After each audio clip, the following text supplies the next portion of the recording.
চট্টগ্রামের পতেঙ্গা এলাকায় যান্ত্রিক ত্রুটির কারণে বিধ্বস্ত হয় বিমান বাহিনীর একটি যুদ্ধবিমান। এতে বিমানে থাকা দুই পাইলটের মধ্যে অসীম জাওয়াদ নামে একজন মারা গেছেন। তিনি বিমান বাহিনীর স্কোয়াড্রন লিডার হিসেবে কর্মরত ছিলেন। চট্টগ্রামের কর্ণফুলী নদীর মোহনায় ইয়াক 130 অ্যাডভান্স জেট প্রশিক্ষণ বিমানে এ ঘটনা ঘটে। একই ঘটনায় আহত হন পাইলট সুহান। তিনি বিমান বাহিনীর উইং কমান্ডার হিসেবে কর্মরত ছিলেন। খোঁজ নিয়ে জানা গেছে, প্রশিক্ষণ বিমানটি উড্ডয়নের কিছুক্ষণ পরে এটিতে যান্ত্রিক ত্রুটি দেখা দেয়। এক পর্যায়ে বিমানটিতে আগুন ধরে যায়। এ সময় বিমানে থাকা দুই পাইলট প্যারাশুট নিয়ে নেমে যান।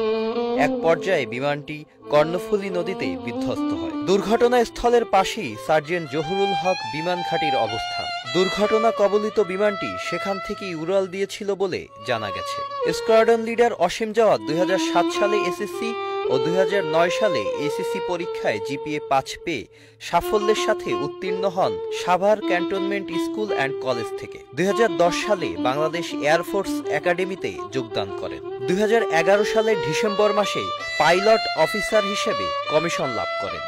তার গ্রামের বাড়ি মানিকগঞ্জ জেলায়। তিনি কঙ্গোতে জাতিসংঘ শান্তি মিশনে নিয়োজিত ছিলেন। তাছাড়াও বিভিন্ন কোর্সের তাগিদে ভ্রমণ করেছেন চীন, ভারত, তুরস্ক ও পাকিস্তানে। মৃত্যুর আগ পর্যন্ত নিয়োজিত ছিলেন flight instructor school of BAF এর স্টাফ ইন্সট্রাক্টর হিসেবে।